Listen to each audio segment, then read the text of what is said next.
기도하겠습니다. 참사랑의 아버지 하나님, 은혜를 감사합니다. 오늘 거룩한 주일을 맞이하게 하여 주시어서 저희들 모두가 주님이 원하시는, 찾으시는 참된 예배가 이루어지기를 원하시는 성전들이 되게 하시고, 우리 하나님께서 거하셔서 우리 안에 좌정하여 주시어서 우리에게 당신께서 부어주신 영과 진리를 예배하는 자들 안에서 찾아내 주실 줄로 믿습니다. 우리 하나님께서 우리 안에서 당신의 영과 진리를 찾아내 주시는 것이 또한 당신께서 우리를 향하신 섬기심이요 예배하심이니, 우리가 그 안에서 주님을 만나며 그 안에서 복될 줄로 믿습니다. 오늘도 주의 모든 성도들과 권속들의 처소들을 주께서 복되게 하시고 성령의 충만한 은혜가 넘쳐나게 역사하여 주시옵소서. 주시는 말씀을 통해서 큰 은혜가 임하기를 소원하오며 예수님의 이름으로 기도하옵나이다. 아멘. 자, 우리 하나님 말씀 나누겠습니다. 자, 오늘도 지난주에 우리 다 나누지 못했던, 우리가 계속해서 지금 로마서 1장부터 8장 11절에 걸친 말씀을 다시 한번 상기하며 다시 한번 복습해 나가는 과정이 있는데요. 그래서 오늘도 본문은 지난주와 같은 본문으로 로마서 7장 24절 이하 8장 2절까지의 말씀을 본문으로 함께 삼고 이 말씀을 읽은 후에 말씀 함께 나누도록 하겠습니다. 먼저 성경을 펴시고요. 로마서 7장 24절 이하를 함께 읽도록 하겠습니다. 오호라, 나는 곤고한 자로다. 이 사망의 몸에서 누가 나를 건져내랴. 우리 주 예수 그리스도로 말미암아 하나님께 감사하리로다. 그런즉 내 자신이 마음으로는 하나님의 법을, 육신으로는 죄의 법을 섬기노라. 그러므로 이제 그리스도 예수 안에 있는 자에게는 결코 정죄함이 없나니, 이는 그리스도 예수 안에 있는 생명의 성령의 법이 죄와 사망의 법에서 너를 해방하였음이라. 아멘. 우리는 이 본문의 말씀들을 가지고, 즉 로마서 1장부터 8장에 걸친 이 말씀을 가지고 우리 주님께서 바울이라는 한 사람을 택하여 그에게 넣어주신 하나님의 영인 성령이 그의 마음 안에서 어떠한 일을 이루어내셨는지, 그리고 그 이루어내신 그 일로 말미암아 바울이 이방인을 위하여 그리스도 예수의 복음을 전하기 위해서 택정함을 받은 주의 신실한 군사요 그리스도의 종이요 하나님의 자녀로서의 그 삶을 살아낸 성도인 것처럼 저와 여러분 모두도 이 말씀을 접하면서 이 말씀을 이루어내신 같은 영, 그 우리를 하나님의 소망 가운데서 살아가게 하시는 그 성령 안에서 충만함을 얻게 하는 그 같은 영 안에 있는 성도이기 때문에 우리들 모두에게도 이 말씀은 그대로 이루어져서 바울처럼 하나님의 귀한 은혜의 말씀을 전할 수 있는 성도들로 우리를 세워 가실 줄로 믿습니다. 바울은 하나님께서 자기에게 찾아오셔서 자기의 영혼을 하나님이 원하시는 복되고 온전한 영혼으로 만들어 주셨음을 7장에서 고백하며 감사하고 있는 것이며, 그것이 그에게 부어진 하나님의 영광이라고 그가 하나님을 찬송하고 있는 것입니다.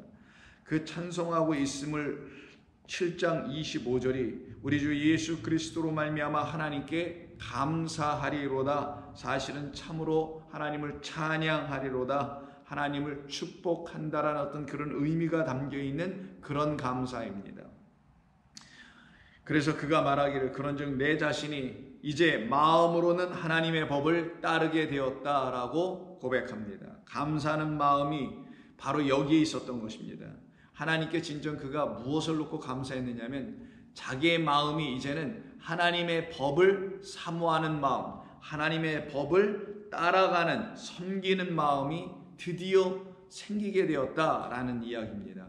그러면 이 바울에게 있는 내 자신이 마음으로 하나님의 법을 섬긴다고 하는 이 마음은 도대체 어떤 마음이었냐면, 또 이 마음 안에 들어왔던 그 하나님의 법이라는 것은 어떤 법이었냐면 지난주의 말씀을 여러분 들으셔서 기억하시겠습니다만은 이 하나님의 법이라는 7장 22절과 그리고 23절에 내 마음의 법이라는 것은 같은 말이며, 그리고 7장 25절에서 다시 내 자신이 마음으로는이란 이 모든 말들은 사실 같은 것입니다.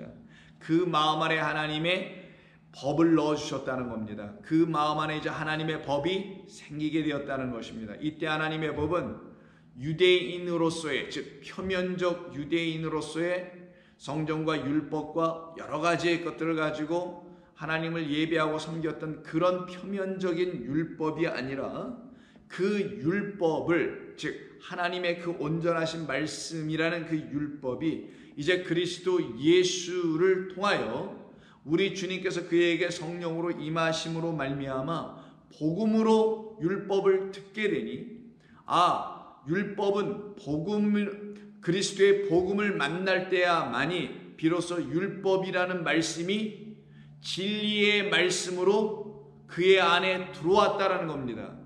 그러니 그를 진리의 말씀, 의의 말씀, 사랑의 말씀으로 들리게 하게 하시는 분은 누구셨나? 성령이셨다라는 거예요. 그 성령은 그럼 또 어디서 역사를 하셨나? 바울의 마음 안에서 역사하셨다. 그 마음 안에서 역사하셔서 그에게 그 마음에 이제는 하나님의 새로운 법인 율법이 그리스도의 복음으로 다시 들려지게 됐을 때, 다시 그에게 가르쳐지게 됐을 때에 그는 이제는 단순히 율법을 가진 자가 아니요 복음으로 율법을 갖게 됐다라는 거예요. 그리스도로 말미암아 하나님의 말씀이라는 율법을 진리로 갖게 됐다라는 말입니다. 이것은 바로 저희들 모두에게서 일어나야 될, 우리들 모두에게서 일어나야 될 일입니다. 똑같은 겁니다. 우리가 처음에는 하나님의 율법인 성경 66권을 읽었습니다. 근데 이 말씀이 그리스도께서 우리 가운데 성령이 되어 들어오시기 전에는 이 말씀을 읽어도 예전 율법 시대에, 구약 시대에 이스라엘 백성들, 예수님 당시에 또 이스라엘 백성들인 그 유대교 안에 있었던 사람들과 크게 다를 바 없이 그냥 겉에 표면적인 언어, 말로만 듣고 말은 그 표면적 율법이 되고 말았던 거예요. 그래서 바울은 그 상태에 있는 사람들 갖다가 유대인을 둘로 나눈 겁니다. 표면적 유대인이요. 그러나 그런 사람들 가운데서 이면적 유대인들이 나오죠. 이면적 유대인이라는 의미는 안으로라는, 은밀한 것이라는 의미를 갖고 있는 크립토라는 말을 사용하여 이면적이라는 말을 쓰게 된 것일 뿐인데, 그 말은 그 율법이 본래 갖고 있는 그 안의 것, 담겨있는, 담아놓은 비밀의 것, 신비한 것, 그래서 복음의 비밀인 그리스도가 율법 안에는 가득하였다, 율법 전체가 그런 것이었다라는 것을 깨우쳐 알게 해주는 성령으로 말미암아 하나님의 말씀이 진리로 들려질 때에 비로소 그의 마음 안에 하나님의 새로운 법이 들어왔는데, 그 법을 8장 2절에서 그를 해방케 한 법이라고 하는 겁니다. 우리를 해방케 하는 법이기도 한 것입니다. 온 세상에 죄와 사망 가운데 있는 모든 존재들을 해방케 할 수 있는 유일한 법은 하나님의 법이다. 그 하나님의 법을 8장 2절에서는 다른 말로 썼는데, 이는 그리스도 예수 안에만 있는, 우리 주님 예수님 안에만 있는 생명을 주는 성령의 법이다라고 말씀하고 있는 거예요. 그럼 바울의 이 전개하는 논리를 한번 보십시오. 사도 바울 그 자신 안에, 그 마음 안에 성령이 들어오셔서 그가 알고 있는 율법에 대한 해박한 지식이 있었어요. 그 지식은 표면적 지식이었습니다. 왜 그런 거냐 하면은 그의 스승들과 선생들이라는 율법학자들이 전부 다 그렇게만 가르쳐줬기 때문이었던 겁니다. 그래서 그는 그게 최고인 줄 알았어요. 그게 또 전부인 줄 알았어요. 그것이 전부이고 최고니 그것 아닌 다른 가르침은 다 이단이요, 다 잘못된 비진리라고 생각하고 살아왔던 사람이었던 겁니다. 그런 그에게, 그런 마음을 갖고 있는 그에게 성령이 찾아 들어가셔서, 이게 은혜입니다. 그런 사람이 수없이 많은데 성령께서 찾아 들어가지 않으시면은 그들은 은혜를 받지 못해요. 또 다른 측면에서는 그런 모든 자에게 공평하게 하나님께서 성령으로 찾아 들어가심에도 불구하고 그들이 거부하면은 또 받아들일 수가 없게 됩니다. 성령의 역사는 그런 측면에서 능력이 없으셔서 그 일을 감당하거나 해내지 않으시거나 못하시는 분이 아니라 인간이 거부함으로 말미암아 성령은 역사되지 않게 된다는 것을 말하게 됩니다. 그러면 성령이 역사되지 않으면 사울에게 역사되었던 악령이 역사될 수밖에 없어요. 악한 영, 귀신, 푸뉴마, 아가달토스라는 말이 있는데, 즉 더러운 영, 더러운 말을 갖고 있는 어떤 다른 음성들을 그 사람들은 듣게 될 거라는 거예요.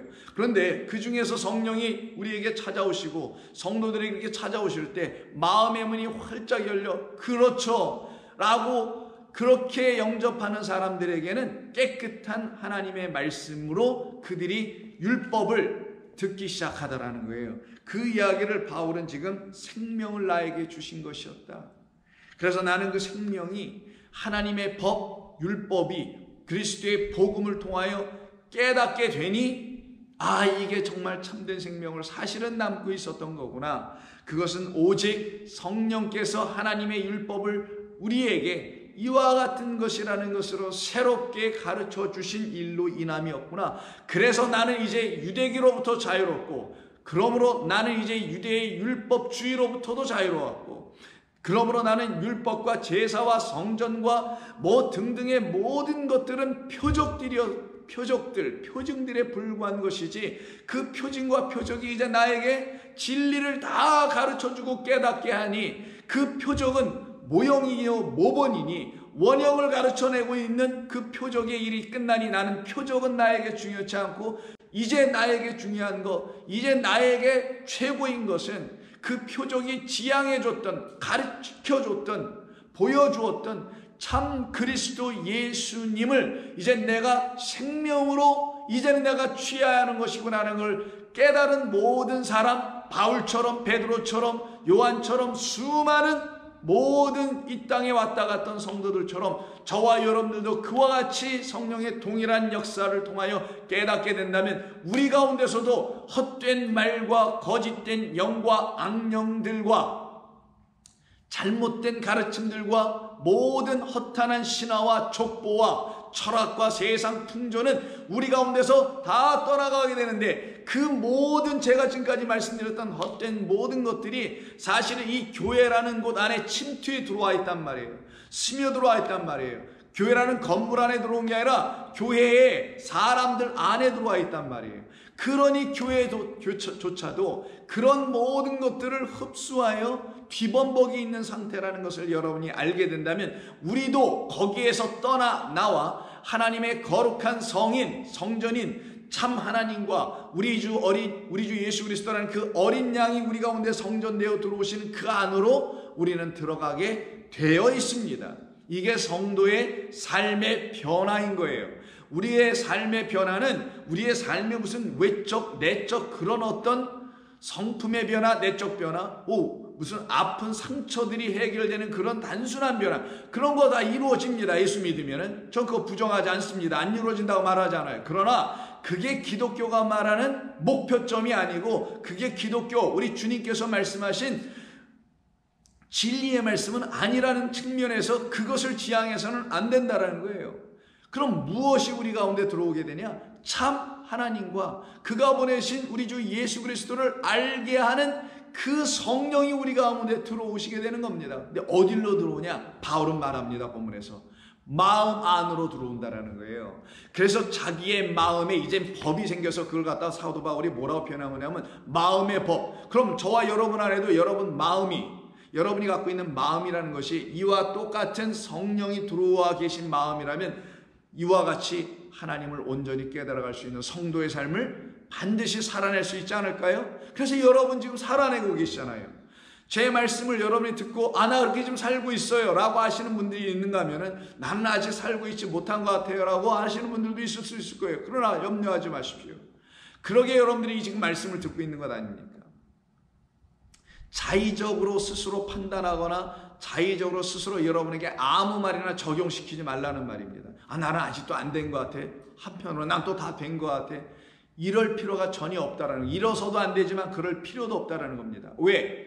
만약 그런 마음을 갖고 있다면 그것 자체가 역시 육신의 생각이기 때문에 그런 거예요. 아직도 자기의 마음으로 생각하고 있기 때문인 겁니다. 하나님의 마음을 얻은 자, 즉 하나님의 마음을 얻었다는 것은 우리의 마음에 하나님의 마음이 부음받은 거예요. 그 말은 또 우리의 마음에 성령이 부어진 것을 말합니다. 그들은 어떤 사람들이에요? 자기의 마음과 자기의 생각과 자기의 말로 함부로 판단하고 말하지 않는데 누구에게부터 말하지 않는가? 누구를 향하여서부터 함부로 말하지 않는가? 자기 자신에 대하여, 자기 자신에게 대하여서 일어나고 있는 모든 삶의 일에조차까지도 함부로 말하지 않게 되어 있어요.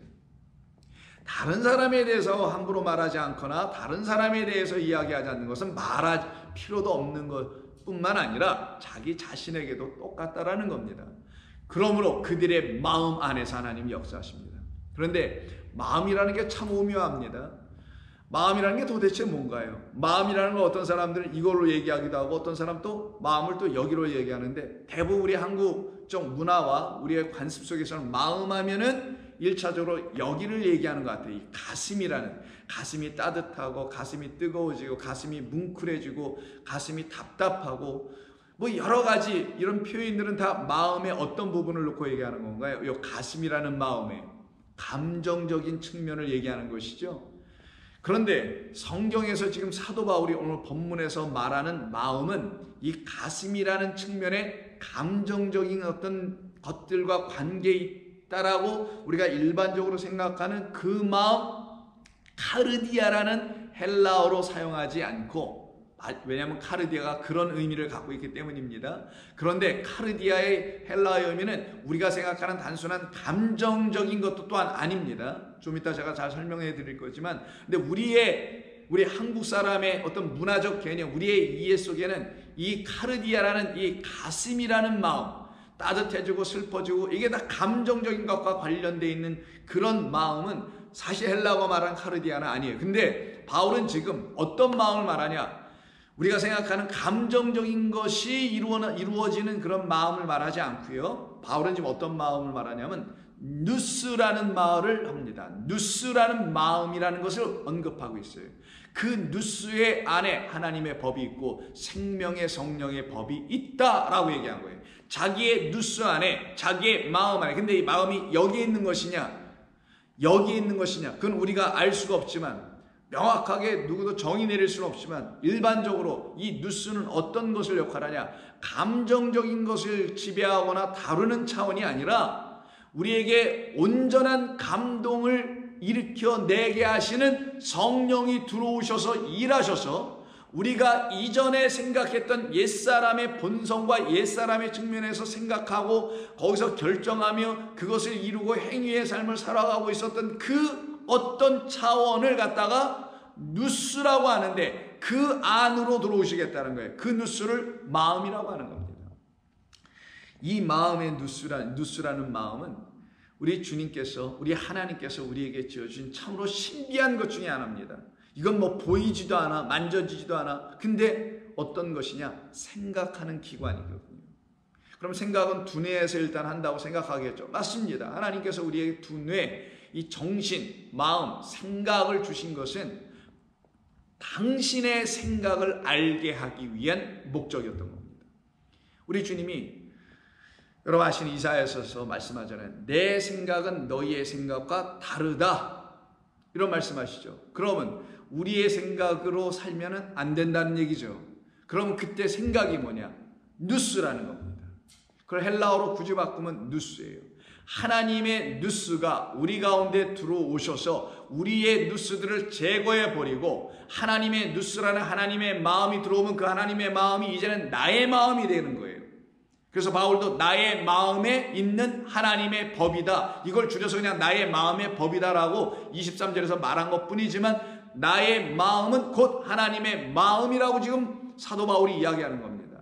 선악간에 둘로 나눠졌는 마음이 이제 내게서 다 떠나가 버렸다. 우리 주님 오셔서 다 걷어가셨다. 그리고 나에게는 이제 하나의 마음, 누구의 마음? 한 분으로 존재하시는, 하나로 존재하시는, 진리로 존재하시는, 완전함으로 존재하시고 온전함으로 존재하시는 그 아버지 하나님이란 영원한 하나님 아버지의 마음이 내 안에, 이게 어찌된 일인지 성령을 통하여 축복으로 내게 들어왔다.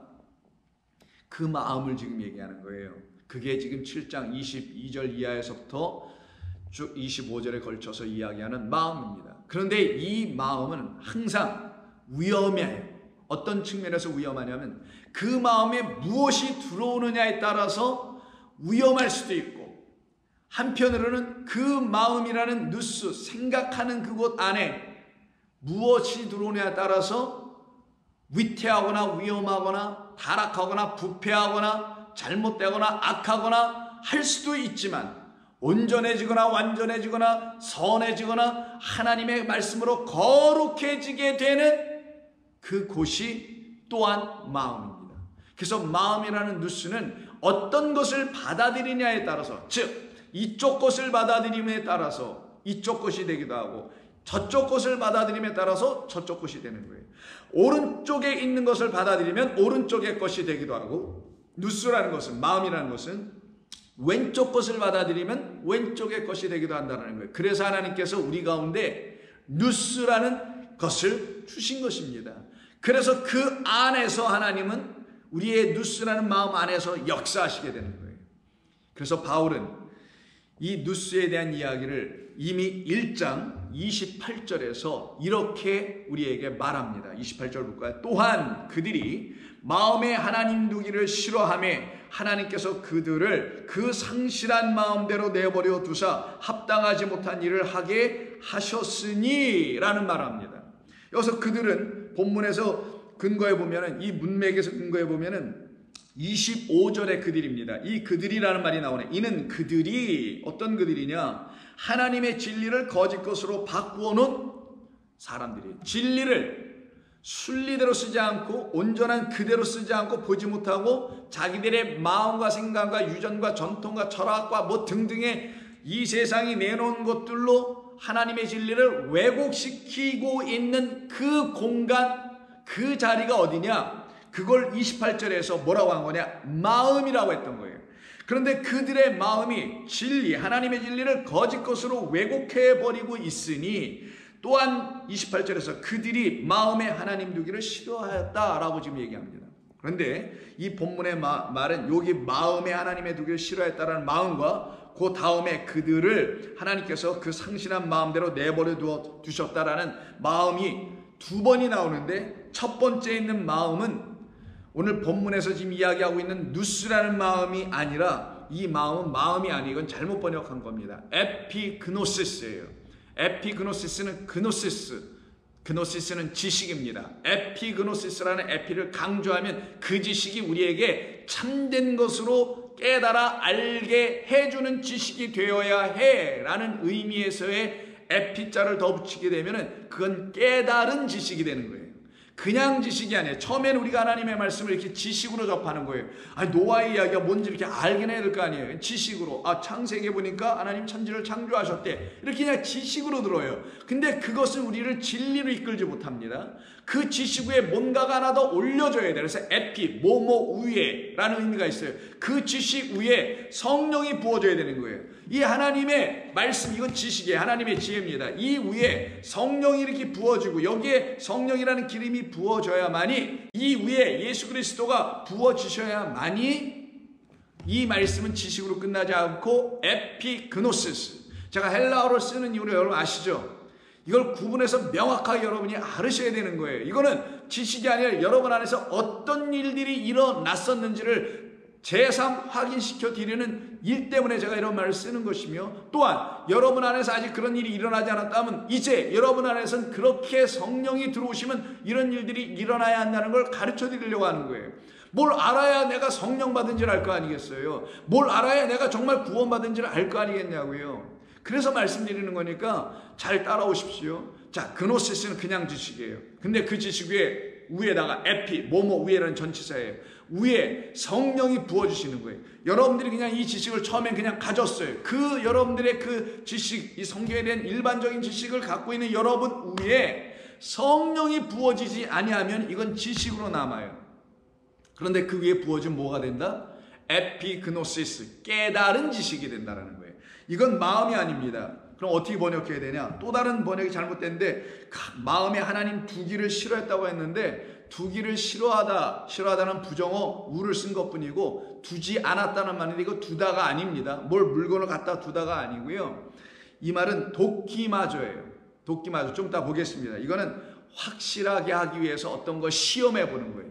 자기 자신의 마음을 시험하여 그 내 마음 안에 정말 하나님이 계신지 진리의 말씀이 있는지 성령이 있는지 확인하고 확신하게 하고 분별하고 분간하는 걸 말하는 겁니다. 자, 그럼 앞에서부터 다시 또한 그들은 하나님의 진리를 거짓 것으로 뒤트는 자들이에요. 그들이 그 깨달아야 할 마음 안에다가 이 깨달아야 할 마음이 아니라 깨달아야 할 그 지식, 깨달은 지식, 깨달음이라고 하죠. 그냥 깨달음 안에 하나님을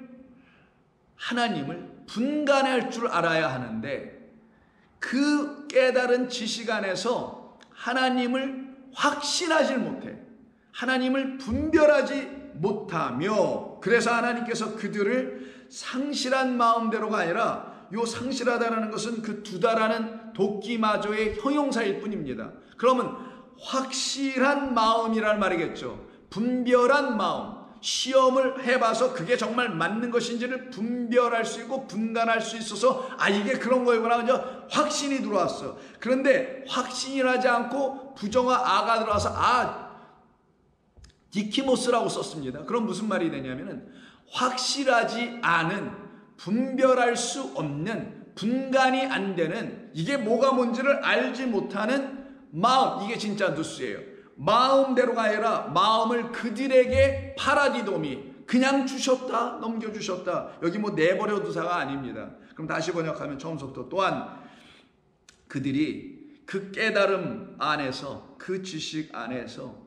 하나님을 깨닫지 분별하지 확신하지 못하게 되어 하나님께서 그들에게 깨닫지 못하여 확신을 갖지 못하는 그 누스를 그대로 넘겨줘 버렸다. 그럼 뭐겠어? 당신의 마음 그 누스를 주셔야 되는데 너희들 계속 왜곡하고 계속 못 알아듣고 그 진리를 하나님의 진리를 너희들 안에 적용시켜서 그것으로 너희들이 정말 완전한 하나님의 뜻이 무엇인지를 알아야 하는데 그렇지 못하니 내가 너희들에게 그냥 그런 마음 계속 줘버릴게. 이런 말씀인 거예요. 그래서 그들이 어떤 일을 해요? 합당하지 못한 일을 하게 하셨다. 그 내용들이 곧 모든 불의와 추악과 탐욕과 악과 시기, 살인, 분쟁, 악독, 수근수근거리는 거예요. 이런 모든 거 뭡니까? 우리에게서 겉으로 드러나는 것들이죠. 왜? 그들의 마음이 다 이런 것들로 채워져 있기 때문에 이런 마음 안에서 그런 것들이 나온다라는 거예요. 이 마음에 대해서 언급하고 있을 때 이 돕기마저라는 말이 굉장히 중요한 겁니다. 이들에게 하나님께서 깨달을 수 있는 어떤 지식을 주셨는데 그노시스를 주셨는데 즉 성경을 주셨는데 이 성경이 그들에게 에피그노시스라는 깨닫게 하는 지식이 되어 있지 못하게 되므로 하나님께서 그들에게 주시려고 하는 뜻이 뭔지를 분별하지 못하는 상태, 돕기마저 하지 못하는 상태, 그래서 확신에 이르지 못하는 상태가 되어서 그들이 여전히 확신을 갖지 못한 마음으로 분별하지 못한 마음으로 살아가고 있으니 그들에게서 나올 수 있는 건 악한 것들밖에 없다라는 거예요. 그래서 우리 주님께서 누가복음 12장 54절에서 이런 말씀하시는 거예요. 또 무리에게 이르시되 너희가 구름이 서쪽에서 이는 것을 보면 곧 말하기를 소나기가 오리라 하나니 과연 그러하고 남풍이 부는 것을 보면 말하기를 심히 더우리라 하나니 과연 그러하니라. 외식하는 자여 너희가 천지의 기상은 분간할 줄 알면서 일대 분간하다 천기 하늘에 뭔가 움직여지는 것 겉에 보이는 거잖아요. 구름이 떴어요. 태양이 떴어요. 별이 떴어요. 이런 등등 눈에 보이는 것 이런 것들은 분간할 줄 알면서 이 눈에 보이는 성경을 있는 그대로 이게 이런 뜻이야 라고 분간하더라는 거예요. 이때 돕기마저 씁니다. 근데 하나님께서는 그걸 가지고 돕기마저 해야 될 분간해야 될 것은 그걸 주신 나 하나님이 누구인지를 알아가며 왜 하늘에서 구름이 뜨는 건가? 구름은 도대체 성경에서 뭘 말하는 거지? 구름은 비를 내리기도 하지만 구름은 우리에게 비를 주는 거니? 비는 하나님의 말씀을 상징하지. 그러면 하나님의 말씀이 또 구름인 것이었구나. 그래서 구름 뒤에다가 무지개를 이렇게 감춰놨다라는 말은, 두셨다라는 말은, 이 구름이 비가 다 내리면, 첫 번째 구름에서 비가 한번 쫙 내리면 구름이 거칠 거 아니에요. 그럼 비가 한번 내리면 이걸 이른 비라고 하고, 그걸 율법으로 우리에게 먼저 주신 첫 번째 말씀, 물이라고 하는 것이며, 그게 거쳐지니 뭐가 나와요? 무지개라는 진짜 말씀이 일곱 말씀이, 무지개가 일곱으로 되어 있는 일곱 말씀이 우리에게 들추어내게 되는 하늘의 것이 무엇인지를 깨달아야 할 그런 천기의 기상이 아닌 하늘의 뜻을 돕기마저 분간할 줄 알아야 하는데, 성경을 그렇게 읽어야 할 줄 알아야 하는데 너희들이 그러지 못하고 있네. 여러분, 지금까지 지난 6년 동안 우리가 함께 계속 말씀 나눈 건 이런 얘기들인 거예요. 여러분들이 정말 성령 안에서 하나님의 말씀을 평생토록 하나님이 육신의 삶을 끝내게 하는 그날까지 해야 될 일은 그거밖에 없습니다. 그러면 교회는 그런 일을 하는 곳이어야 되죠. 우리 주님이 이제 말씀하시잖아요. 그렇지 못하다는 얘기를 하는 거예요. 여기 지금 본문에 누가복음 12장은. 그럼 그렇게 해야 되는데 교회들이 지금 그렇게 하고 있는지 한번 보자는 거예요. 보십시오.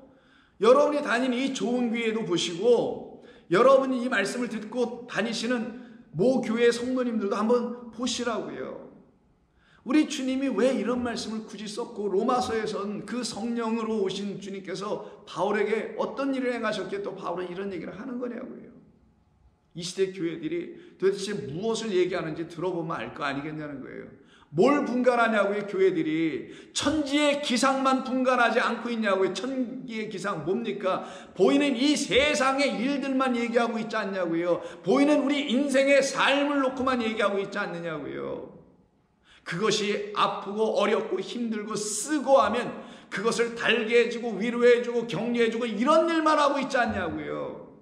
병이 들면 병 고치는 일을 행하고 이런 것만 하고, 사업에 실패하면 그것을 위로하게야만 해야만 하고. 제 말을 제발 오해하지 마십시오. 그거는 이 세상 사람도 하는 것이니 어찌 하나님의 사랑을 받은 자가 그런 걸 못하겠냐고. 이건 당연히 해야 되는 거고 능히 할 수 있는 것에 불과한 것이지요. 그러나 천기의 기상을 분간하는 자들이 아니라 우리는 하나님, 하늘과 땅을 분간할 줄 아는 자가 되는 거예요. 지어놓으신 것을 통하여 하나님을 알아가야 될 자, 돕기마저 해야 할 자들입니다. 그래서 천기의 기상은 분간할 줄 알면서 어찌 이 시대는 분간하지 못하느냐. 참으로 오역이라고 제가 전에도 말씀드렸죠. 시대가 아니에요. 이거는 카이로스입니다. 카이로스는 뭐라고 합니까? 크로노스라는 것은 이 시대 맞아요. 크로노스가 여기서 크로노스라고 했으면 이건 시대가 맞아요. 시대 정신, 이 세대, 이 시대가 왜 이러는 거야? 이 세상이 왜 이러는 거야? 라는 크로노스라는 chronological, 즉 수평적인 역사라는 시간. 여러분이 시간이 이렇게 한 바퀴 돌고 한 달이 돌고 1년이 도는 그런 시간, 이 시간을 살아가는 건 이 세상, 이 세대, 이 시대 아닙니까? 그게 아니고 카이로스예요. 이건 뭡니까? 하나님께서 우리에게 오시는 것, 하나님의 것이 우리에게 오는 것, 그 채널을 갖다가 카이로스라는 시간이에요. 카이로스는 성령께서 우리 가운데 우리의 마음으로 오시는 걸 말하는 겁니다. 우리의 마음 안에 오시는 것. 그것은 분간하지 못하느냐? 그것은 돕기마저 하지 못하느냐? 어찌하여 옳은 것을 스스로 판단하지 아니하는가? 어찌하여 옳은 것이 아니라 디카이오스예요. 의로운 것은 하나님의 의, 하나님의 진리, 하나님의 사랑. 이게 뭐라 그랬어요? 몇 주 전에 말씀드린 거. 이게 복음 안에 나타난, 하나님의 복음, 그리스도의 복음 안에 나타난 세 가지를 했잖아요. 그래서 여기 옳은 것이 아니라 디카이오스, 의로운 것, 그 의예요. 의의 말씀은 어찌 간과하고 그것은 판단해 보지 못하는가? 라고 우리 주님 말씀하시는 겁니다.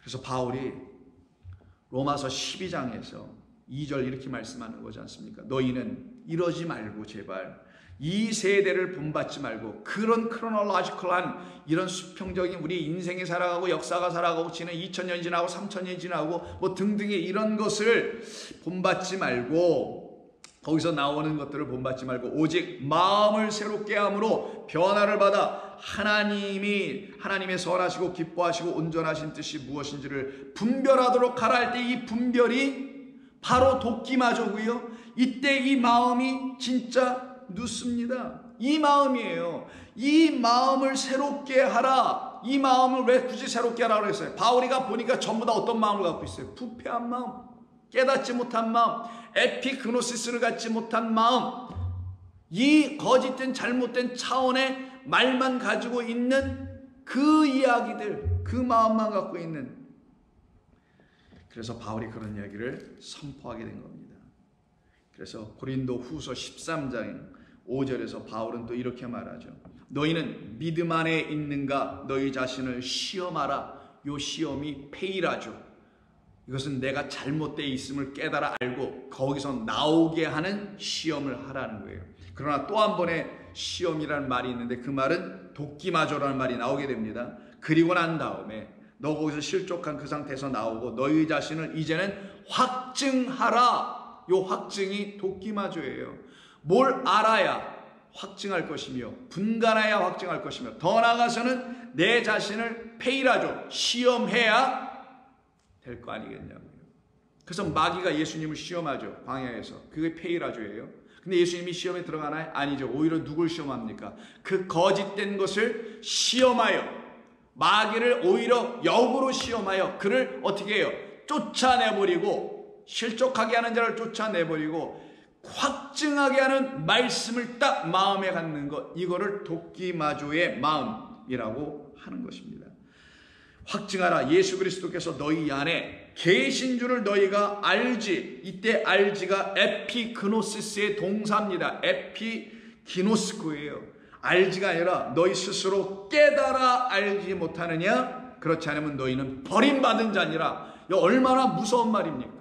우리의 마음에 성령이 오셔서 하나님의 말씀 이 지식 그노시스를 에피그노시스로 내가 갖고 있는지, 이 지식을 깨달은 마음으로 갖고 있는지를 너 자신을 페이라죠. 시험해보고. 그래서 마귀 거짓된 영들에게 붙잡히지 말고, 그래서 너희 안에는 그리스도 예수의 영이 계신지 너희 스스로 에피그노시스 하라. 깨달아 알아라. 만약 그렇지 않으면은 버림받은 자와 다를 바가 없다라고 지금 바울이 이야기하는 것입니다. 그래서 다시 로마서 1장 28절에서 마음에 그들은 두기를 싫어하였다. 그리고 그들은 자기의 뜻대로 아무렇게나 살아가는 자들로 섰다. 그때 이 마음이 어떤 마음이에요? 이들이 갖고 있는 마음, 하나님의 진리를 순리대로 쓰지 않고 영리를 쓰고 있는 자들이었죠. 그걸 예로 들어준 게 소위 호모섹슈얼리티라고 설명하고 있는 남자가 남자를 여자가 여자라는데 그건 그런 뜻이 아니죠. 진리를 왜곡한 것을 설명하는 거죠. 진리를 왜곡하면 그렇게 된다. 그럼 진리가 왜곡되면 진리는 하나님의 말씀, 하나님의 말씀은 씨를 갖고 있는 자는 남자, 그 남자가 여자, 남자는 누구? 성경법에서 기억나시죠? 그리스도, 남자는 그리스도, 그리스도가 교회라는 여자에게 그 말씀이라는 당신의 영이라는 머리를 내줘야 되는데 그렇지 못하고 남자가 남자한테 주네.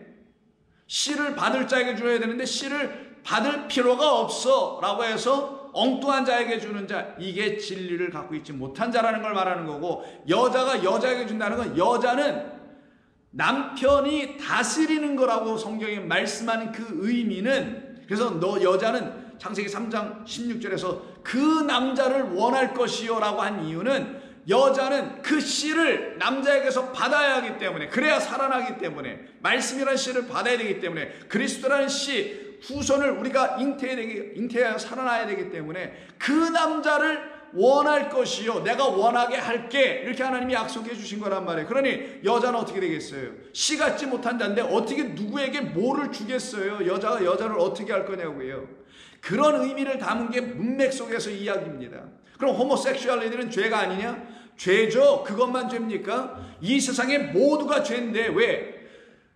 죄가 죄인지를 몰라서 율법 주셔서, 로마서 그 얘기하는 거잖아요. 죄를 가르치시는 거예요. 진짜 죄를. 그러면 그것만 죄냐고요. 모든 게 죄인데 죄가 죄되지 않아 있으니 율법을 주셔서 너희가 율법 있기 전에 선악 열매를 두 마음으로 취한 것이 죄란다. 너희가 그걸 판단하는 것이 죄란다라는 걸 가르치기 위한 일이 죄에 대한 본래적인 의미란 말이에요. 그 문맥 안에서 로마서 1장의 이야기를 읽고 난 게 1장 28절이었던 거예요. 그래서 그들의 마음이 다 어떻게 된 거냐? 하나님을 확증하기를, 분별하기를 원치 않는 깨닫지 못한 마음들로 갖고 있고, 그래서 하나님께서 그들에게 주셨다라는 거예요. 뭐를? 그 깨닫지 못하는 그 마음을 그대로 주셨다. 그러니 그 마음으로 갖고 있는 자들의 삶이 어떻겠어요? 그것을 바울은 고린도 후서 11장 3절에서 이렇게 말합니다. 뱀이 그 관계로 하면 벌써 에덴 동산 얘기겠죠. 이걸 사도 바울이 여기서 쓰고 있어요. 뱀이 그 관계로 하와를 미혹한 것 같이 너희 마음이 이때 마음이 누스입니다. 너희 마음이 그리스도를 향하는 진실함과 깨끗함에서 떠나 부패할까 두렵다. 이 마음이 진리와 깨끗함에서 떠나, 믿음이라는 진리와 깨끗함이라는 말씀에서 떠나 부패하게 하는 더러운 영, 더러운 말을 들음으로 너의 마음이 더러워질까 부패할까 내가 염려된다. 이 말을 하네요. 왜 이 말을 쓴 거예요? 뱀이 에덴 동산에서 하와를 미혹할 때 뱀이 준 말이 뭐라는 거예요? 그의 마음을 부패하게 하는 진리가 아닌 말, 하나님의 진리가 왜곡된, 하나님의 진리를 왜곡시켜서 깨끗하지 않은 더러운 말을 준 것이다라는 말을 하고 있는 거예요, 바울이. 그래서 그 더러운 말이다 라는 것이 깨끗하지 않고 부패된 마음으로 갖게 하는 그 말이 어떤 것이냐? 4절에서 말하기를 만일 누가 가서 우리가 전파하지 아니하는 다른 예수, 다른 복음, 다른 영, 이것이 바로 우리의 마음 안에 들어오면은 그 마음으로 어떻게 된다고요? 부패된다. 그래서 아까 말씀드렸죠. 마음은 어떻게 보면 중립지대예요. 그 마음 안에 어떤 것이 들어오냐? 이쪽 것이 들어올 거냐? 이쪽 것을 놓고 지금 다른 예수를 전파하거나 혹은 너희가 받지 않은 다른 영을 받게 하거나 혹은 너희가 받지 않은 다른 복음을 받게 할 때는 참으로 잘 용납, 너의 마음에서 쫙 끌어들이는구나. 이게 인간의 타락입니다. 그런 우리에게 우리 스스로 아무것도 할 수 없는, 거기서 한 발짝도 나올 수 있는 능력을 갖고 있지 못한 우리에게 하나님께서 참된 영, 예수 그리스도의 영을 우리에게 이쪽 편으로 보내주실 때 거기에 반응하는 자가 십자가에 달린 오른편 강도라는 걸로도 설명해 준 거 아니겠어요? 그래서 이 너의 마음이 미혹되는 거짓된 영, 다른 예수, 다른 복음을 들을 때 너희는 부패하여 그 진리에서 벗어나고 그 거룩함에서 반드시 벗어날 수밖에 없게 된다라는, 그것이 일어나는 데가 어디냐? 첫 번째 장소가, 장소라 표현하지만 첫 번째 그곳이 바로 마음 누스라는 겁니다.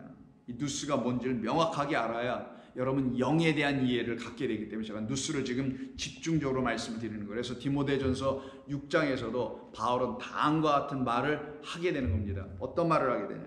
6장 5절 한번 펴보세요. 6장 5절에 보면 이런 말을 바울이 시작합니다. 3절, 누구든지 다른 교훈, 항상 이 말이 나오죠. 교훈은, 법은, 복음은, 예수는, 영은 하나다. 근데 그 하나에서 벗어나 다른 복음, 즉 여기서는 다른 교훈을 하며 바른 말, 곧 우리 주 예수 그리스도의 말씀, 그게 바른 말, 그리고 경건에 관한 교훈을 따르지 아니하면 그는 교만하여 아무것도 알지 못하고 변론과 언쟁을 좋아하는 자니 이로써 투기와 분쟁과 비방과 악한 생각이 나게 되며 어디로부터? 마음에서. 그 마음에서 생각, 누스에서. 그래서 5절에서 누스라는 마음이 부패하여지게 될 것이다. 마음이 부패하여지게 되고 진리를 결국은 잃어버리는 자들이 되며 경건을 이익의 방도로 생각하는 자, 율법주의자가 되는 거죠. 경건에 열심으로 모르래. 그래서 경건을 이익의 방도로 생각하는 자들의 다툼이 일어나는지라, 이걸 율법주의자들이 행하고 있는 율법 그 안에 갇혀있는 자들의 모습이라고 얘기할 때 마음이 누스는 부패하더라. 뭐를 못 들었을 때? 진리를 잃어버리고 진리를 듣지 못했을 때, 그리고 뭐를 취해요? 그리스도 예수의 말씀이 아닌 다른 교훈을 취할 때. 아유, 누구든지 교회는 다 그리스도 예수의 말씀을 취한다고 하죠. 목사님, 어디가 그리스도 예수의 말씀이 아닌 부처의 말을 누가 뭐 불경 갖고 와서 화엄경 갖고 와서 얘기한 데가 있겠습니까? 이렇게 얘기하실 수 있겠지만, 화엄경이 아닌 인간의 생각을 가지고 하나님의 말씀을 이야기하는 그곳이 바로 다른 교훈입니다라는 거예요. 저의 대답은 그것입니다. 바로 이 상태에 있는 우리를 놓고 로마서 다시 1장 24, 5절에서 4절에서 그러므로 하나님께서 그들을 이 부패한 마음과 진리를 잃어버리게 하는 미혹한 다른 영, 다른 예수, 다른 복음을 들어버려 하나님의 진리를 거짓 것으로 바꾸어 놓는 그런 피조물들을 그들이라고 한 것인데, 그게 예전에 다 우리들이었었어요. 하나님께서 그들을 마음의 정욕대로, 에피뚜미아대로 더러움에 내버려두사, 깨끗함이 아니라, 이때 더러움은 뭐가 더러운 거예요 도대체? 세상 사람들이 말하는 그런 뭐 부패한 곳, 더러운 곳, 시궁창 같은 인생들이 사는 곳이 뭐 더러운 곳, 더러운 검은 돈을 만지는 곳, 더러운 곳, 더럽게 자기 몸이나 팔아서 살아오는 것이 더러운 거, 이런 게 더러운 겁니까? 진짜 더러운 건 그런 데 있잖아요. 그거 물론 더럽고 잘못됐고 부패한 거 맞죠? 다 악하니까 그렇게 할 수밖에 없는 거잖아요. 다 진리가 없어서 그렇게 할 수밖에 없잖아요. 근데 문제는 더러운 게 뭐냐는 거죠. 더러운 것은 하나님의 말씀을 갖고 있지 못한 상태. 왜? 하나님의 말씀은 깨끗한 거예요. 거룩한 거기 때문에 그렇습니다. 우리의 영혼을 말갛게 씻어내는 것이기 때문에, 우리의 마음을 완전히 하나님의 생각으로 가득 채우게 하는 말씀, 그 능력이기 때문에 그런 거예요. 그래서 더러움에 내버려 두사 그들의 몸을 서로 욕되게 하셨다. 요 상태로 떨어진 자들이 바로 2장, 다음 장 2장에서 뭐라고 하냐? 2장 5절에서 다만 이런 자들을 놓고 내 고집과 회개하지 아니하는 마음을 따라 사는 자들이라고 합니다. 이들은 회개하지 않네요. 회개했다고 하죠. 이상한 죄들만 계속 회개하죠. 하나님이 원하시는 그 마음과 그 생각과 그 영을 갖지 못한 것에 대해서 회개하지 않고, 회개한다는 그 영을 달라고 하나님께로 돌아가는 거예요. 회개라는 헬라어 말 자체 메타노에오라는 단어 안에도 노에오라는 단어는 누스라는 마음에서 온다고 전에도 말씀드렸죠. 누스가 뭐예요? 지금 우리가 다루고 있는 이 마음, 하나님의 진리의 말씀이라는 그 복음이 떨어질 때에, 이렇게 오른쪽으로 해서 떨어질 때 우리가 왼쪽으로 지금까지 받았던 사람의 마음으로 사람의 가르침들을 받았던 모든 것이 확 떠나가게 하는 그것을 회개라고 하는 거예요. 그런데 이들이 회개를 안 하네. 그 회개를 안 하네. 그래서 다만 내 고집들 쎄요. 참 우리 회개하지 아니하는 마음을 따라 진노의 날, 하나님의 의로우신 심판이 나타나는 그날에 임할 진노를 내가 계속 너에게 쌓고 있구나 라고 바울이 지금 말하고 있는 것입니다. 이게 지금 우리들의 모습인 거예요. 그럼 이렇게 우리가 계속 살아가면 우리가 어떻게 되겠어요? 다 죽는 거죠. 12제자, 12사도, 더 확장하면 우리 모두, 여기 지금 본문을 기록하고 했던 바울 모두, 우리 자신들 모두가 이 상태에 있어서 다 죽을 수밖에 없는 자들이었는데, 그런 우리에게 누가 오셨다고요? 우리 주님 예수님이 이 땅에 보내심을 받고 하나님의 아들로 오신 겁니다. 근데 아무도 알아보질 못하네. 그를 누구로? 하나님의 영을 담고 오신 성령 또 다른 보혜사로 깨달아 알아보지 못했어요. 그래서 우리 주님이 당신이 보혜사 성령으로 우리들, 깨닫지 못한 우리들 안에, 그 마음 누스 안에 들어오셔서 참된 지식 말씀을 가르쳐 주시려고 십자가에서 죽으신 것입니다. 그래서 감사해야 되는 거예요. 우리는요, 만약에 주님이 죽지 아니하셨으면은 나는 내 죄대로 죽을 수밖에 없게 됐었어요. 근데 내 죄대로 내가 심판받고 죽지 않게 당신께서 십자가에서 양의 문이 되어 길을 열어주셨네. 휘장 가운데로 열린 길을 열어주셔서 저와 여러분이 그 안으로 들어갈 수 있게 만들어주셨잖아요. 그게 우리 주님께서 이 땅에 오셔서 하신 일이잖아요. 근데 우리 주님이 죽으셨는데도, 십자가에서 죽으셨는데도 그걸 몰라. 지금도 마찬가지 아닙니까? 당시에만 그랬나요? 지금도 예수님께서 십자가에 죽으신 지 벌써 지금도 2000년이나 지났는데 지금도 몰라. 그 모르는 사람들을 미리 아시고, 당시에 예수님께서 부활하신 이후에 여전히 모르고 있는 당신이 누구인지 모르고 있는 그 제자들에게 찾아가시잖아요. 문 걸어 잠그고 있는 그 제자들에게 찾아가셔서 뭘 주시나요? 요한복음 20장에 보면은 성령을 받으라 라고 그의 입에서 훅 하고 새로운 호흡, 영이 나가잖아요. 그리고 엠마오로 떠나가는 그 바로 허탄한 마음과 그 부패한 마음, 진리로 깨달아 알지 못하여 확증이 없는 그들, 그래서 시리와 실망과 좌절과 낙심과 실족한 상태에서 떠나가고 있는 그들, 예루살렘에서 떠나 엠마오로 가고 있는 그들에게 우리 주님 찾아가셔서 만나시는 이야기인 누가복음 24장 45절에 보시면, 여러분 중략하고 내용 다 아실 테니까, 예수님 부활한다는데 믿지 않았죠? 근데 부활하셔서 오신 예수님을 믿지 않았으니 그들에게 보이지도 않죠? 믿지 않으니 보이지 않다 깨달아 호라오 알아보지 못했죠? 그들 안에 영이 없었죠? 그들에게 우리 주님이 하신 일이 뭐예요? 성경을 풀어주셨잖아요. 구약 선지서와 모든 시편과 예언서가 얘기하는 것이 누구를 얘기하는지를 다 설명해 주셨죠. 그걸 다 듣고 나니 어떤 일이 벌어지겠어요? 그들의 마음에 어떤 변화가 왔다라는 거예요. 그때 그 마음이 누스였던 것입니다.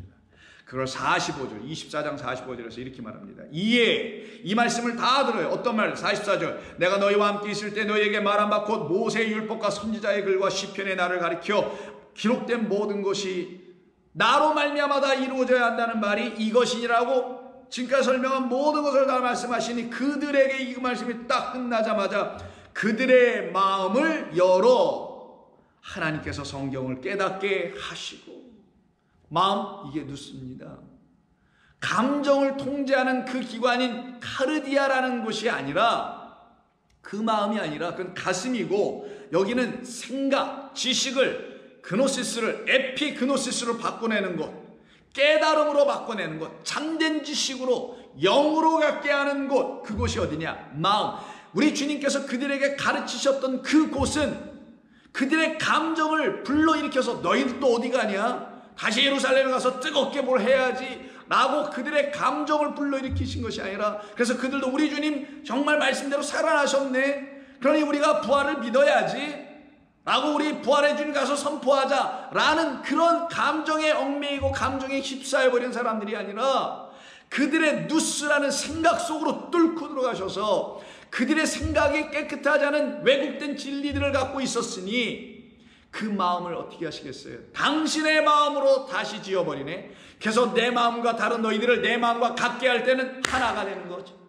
연합. 이 일을 지금 이루시고 계신 거예요. 그때 그들이 뭘 깨달아요? 성경을 드디어 뭐한다? 깨달았다. 이게 지식이 아니라 깨달으니 에피그노시스 되었다. 이 일을 일으켜내신 거예요. 그러니 진짜 그들이 뭐가 일어나겠어요? 눈이 밝아져야 되겠죠. 32절 그들이 서로 말해야 돼요.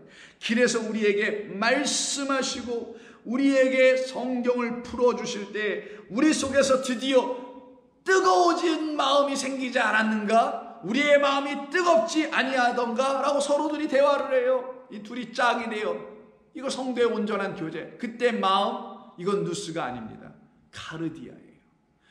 카르디아는 그럼 뭐냐? 누스는 뭐냐? 누스는 하나님의 말씀을 깨닫는 곳. 깨달음은 그들 마음이라는 카르디아라는 우리에게 가슴이 되는데, 이 안으로 그게 쭉 몰려 들어와서 여기에 저장이 되네. 그 카르디아라는 곳 안에. 그 마음이 드디어 감동을 받았다라는 거예요. 감정에 얽매이는 감정주의 기독교인이 되는 게 아니라, 하나님의 말씀을 진리로 깨달아 알아들을 때 우리의 마음이 드디어 감동을 받고 뜨거워지더라. 그런 이들이 어디로 가겠어요? 예루살렘으로 다시 돌아가야죠. 그리고 거기서부터 다시 그리스도의 말씀을 온 족속에게 예루살렘부터 전파하는데, 어떤 걸 전파하냐? 회개할 마음 없는 그 고집스러운 그들에게 다시 돌아가서 복음을 전합니다. 그래서 우리 주님 말씀하시죠. 47절 또 그의 이름으로 그 죄 사함을 받게 하는 회개가 예루살렘에서 시작하여 모든 족속에 전파되도록 다 기록되었지 않느냐. 그럼 이것을 전하는 거죠. 이것을 이루어 나가는 거죠. 그래서 로마서 5장에서 바로 이와 같이 마음에 부어지는 게 무엇이었는가? 성령이었다. 성령은 우리에게 뭘 가르쳐 주시냐? 율법이 하나님의 진짜 우리를 구원하신 사랑의 이야기라는 걸 담아놓은 거다라고 가르칩니다. 그것은 진리로 알아들을 때만 하나님의 사랑을 참된 사랑으로 깨닫게 된다는 5장 5절에서 로마서 5장 5절에서 소망이 우리를 부끄럽게 하지 아니함은 우리에게 주신 성령으로 말미암아 하나님의 사랑이 우리의 누스 마음에 부은 바 되었다. 그래서 우리는 연약할 때도, 우리가 죄인 되었을 때도, 우리가 하나님과 원수 되었을 때조차도 그 누스에 찾아오신 분은 나를 위하여 죽임당하시고 그러나 부활하시고 내게 영이 되어 성령, 나를 덮으시는, 또 나를 또 라다프 추격해 오시는 성령이 내게 오시려고 이러신 것이었구나라는 걸 비로소 깨닫게 됩니다. 그래서 로마서 8장 27절에서 바울은 성령이 하시는 일을 이렇게 말합니다. 마음을 살피시는 분, 나의 누스라는 그 마음을 살피시는 분, 나의 카르디아 안에 감정이 아닌 하나님의 말씀으로 감동되어, 즉 디모데후서 3장 15, 16절에서 디모데에게도 너도 성경을 일찍 읽고 알았더니와 그 성경은 감동된 하나님의 영으로 감동된 말씀으로 들을 때야만이 내가 그것으로 구원받는 것처럼이라고 말하는 것처럼 마음을 살피시는 이가 그 성령께서 이제는 성령의 생각을, 당신의 생각을 아시나니 이는 성령이 하나님의 뜻대로 성도들을 위하여 간구하시는 것이라. 이게 우리 주님께서 우리의 마음을 살피시는 일인 것입니다.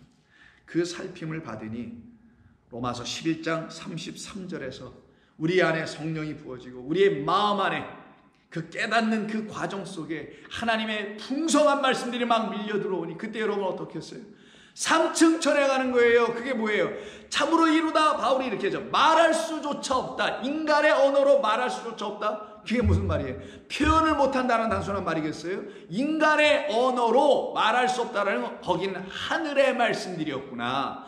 우리 인간의 말이 하늘이 아니었구나. 하늘은 인간의 말로 들춰지는 게 아니라 거기 삼층천이라는 진리, 지성소라는 그곳은 하나님의 영이 내 안에 딱 들어왔을 때 이루어진 하나님의 성전된다는 그것은 인간의 말로 이루어지는 게 아니라 사람의 가르침으로 이루어지는 게 아니라 오직 형언할 수 없는 하늘의 말씀으로 이루어지는 것이구나.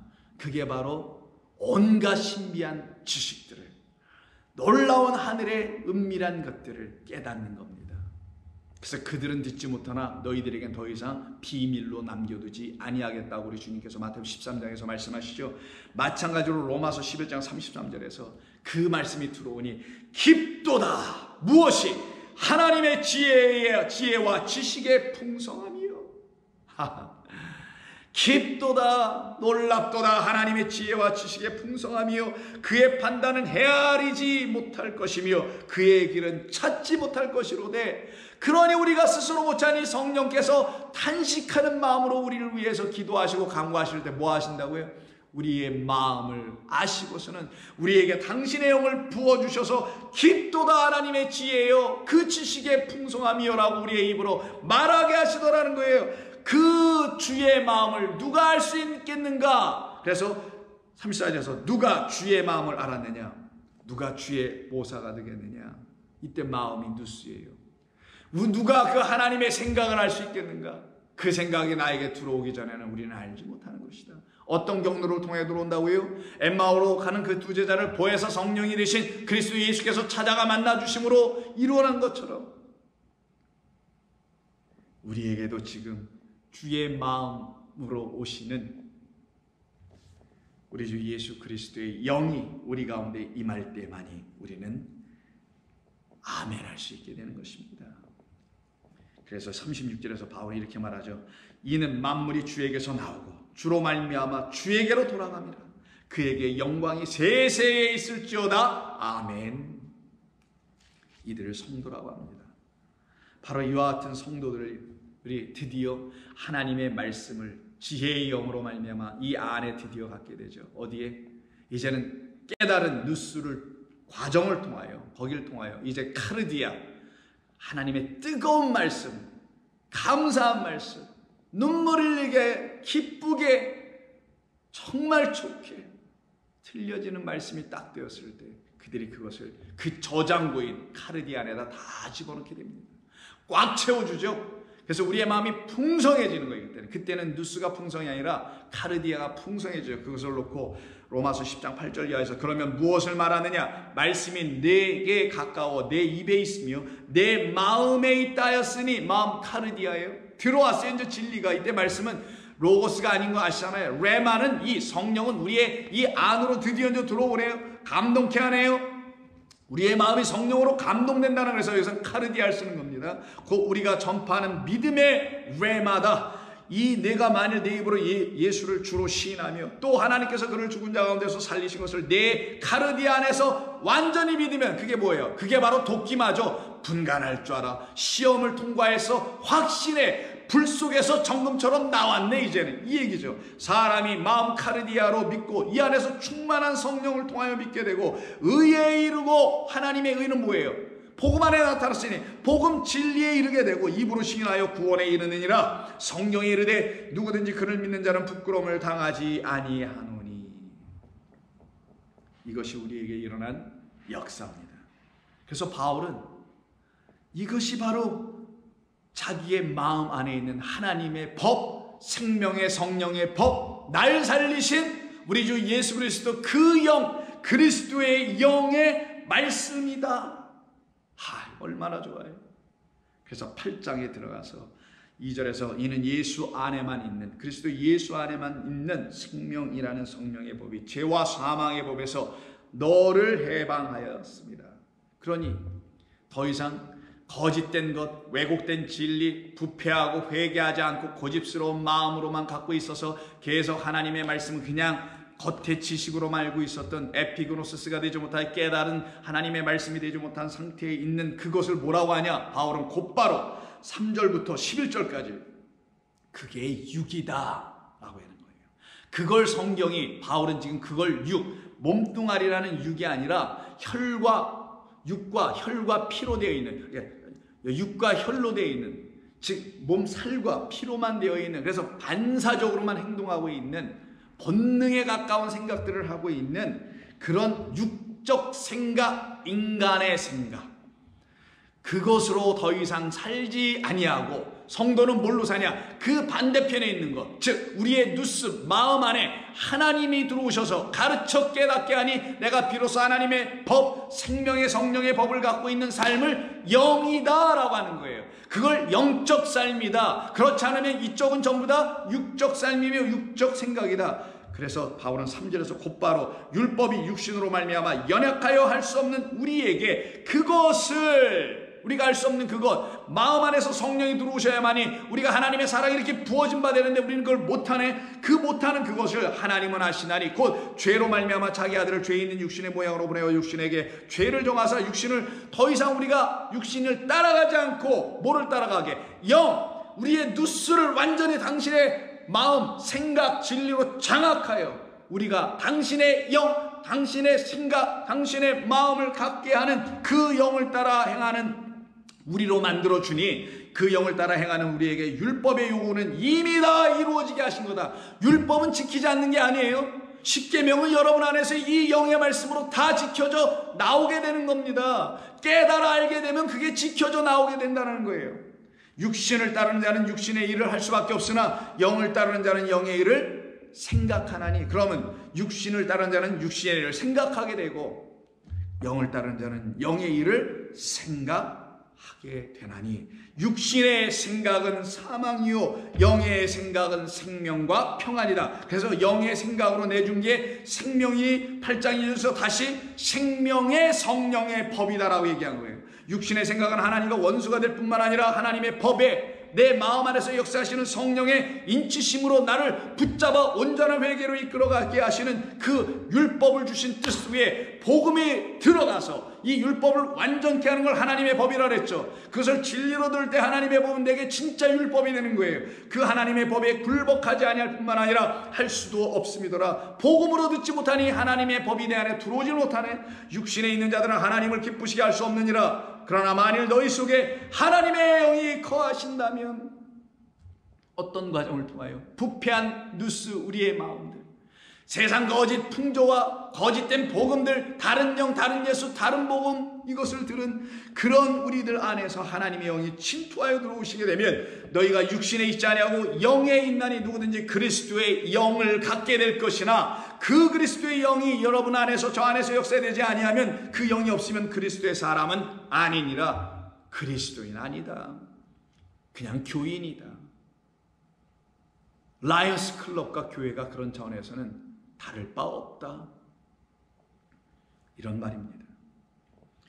그러나 또 그리스도께서 너희 안에 계시면 몸은 죄로 말미암아 죽은 것이나 영은 의로 말미암아 살아 있는 새 몸 소마를 갖게 되는 것이다. 예수를 죽은 자 가운데서 살리신 이의 영, 하나님의 영이 너희 안에 거하시면 그리스도 예수를 죽은 자 가운데서 살리신 이 그 하나님께서 너희 안에 거하시는 그의 영, 예수를 살리신 그 하나님의 영, 진리의 영으로 찾아 들어와 너희 죽을 몸도 살려내지 아니하시겠는가? 아멘. 그래서 저와 여러분들은 이렇게 복음을 날마다 사모하며 진리의 영을 사모하며 우리의 마음은 드디어 그 영의 말씀으로 감동돼요. 감사하며 하나님을 영과 그 진리 안에서 날마다 섬기며 예배하며 찬양하며 기뻐하며 즐거워하며 희락과 평강과 능력을 누리며 사는 이 땅에서 발견되지 않았던 하나님의 말씀들이 여러분 안에서는 발견됨으로 말미암아 하나님의 의와 진리가 날마다 주님께 드려지는 복되고 거룩한 삶을 살아가게 된 것입니다. 지금 그렇게 살고 계신 것입니다. 그와 같은 백성으로 여러분들을 지어내시려고 우리에게 이 복음을 주신 것이죠. 율법이 복음으로 우리에게 들려지게 하신 것이죠. 이 모든 말씀이 지난 1장부터 그리고 오늘 8장 11절까지에 걸쳐져 있는 말씀드렸으며 이것을 지난 3주에 걸쳐서 여러분과 함께 다시 한번 살펴보며 그리고 여러분이 미처 다 깨닫지 못하던 부분들을 이 말씀으로 다시 회복할 수 있는 계기가 여러분들에게 되었으면 더할 나위 없이 저는 감사할 것이며 그리고 여러분 안에 진리의 영 성령이 그 복음을 전해주심으로써 여러분의 지금의 삶에 묶이지 않고 해방되는 죄에게서는 묶이지 않을 뿐만 아니라 삶에도 묶이지 않고 해방되는 참된 역사가 이루어질 때 우리가 다음 주석도 나누게 될 더 이상의 죄의 종이 되지 않고 참으로 온전한 영을 받는 자들로 세워지게 될 줄로 믿습니다. 그와 같은 복된 성도들이 되기를 주의 이름으로 부탁합니다. 기도하겠습니다. 아버지 하나님 감사합니다. 오늘 저희들에게 주신 이 말씀을 통해서 우리의 영이 날마다 살아나고 우리의 영을 복되게 하시기 위해서 우리의 마음을 당신의 마음으로 다 바꿔내시는 말씀 그대로 할례받는 백성들이 되게 하시니 그 마음에 물을 뿌리셔 깨끗하게 하시고 그리고 성령을 보내주신다고 약속하신 에스겔서의 말씀대로 우리 모든 그 죽음의 골짜기에서 마른 뼈 상태로 있었던 우리에게 이제는 말씀들이 하나님의 진리의 말씀들이 우리의 새 몸 소마에 살이 되고 피가 되고 핏줄이 되고 살아나는 영이 되게 하여 주셔서 우리를 하나님의 놀라운 군대로 삼아 주시니 감사합니다. 그 군대가 걸어갈 길은 가나안을 향한 이 땅 광야를 지나가는 것이요 그들은 곧 승리할 것이며 영원한 승리로 주님 나라에 임하게 하실 줄로 믿습니다. 오늘도 주의 은혜의 하루가 되게 하시기를 소망하오며 우리 주 예수 그리스도의 이름으로 기도하옵나이다. 아멘.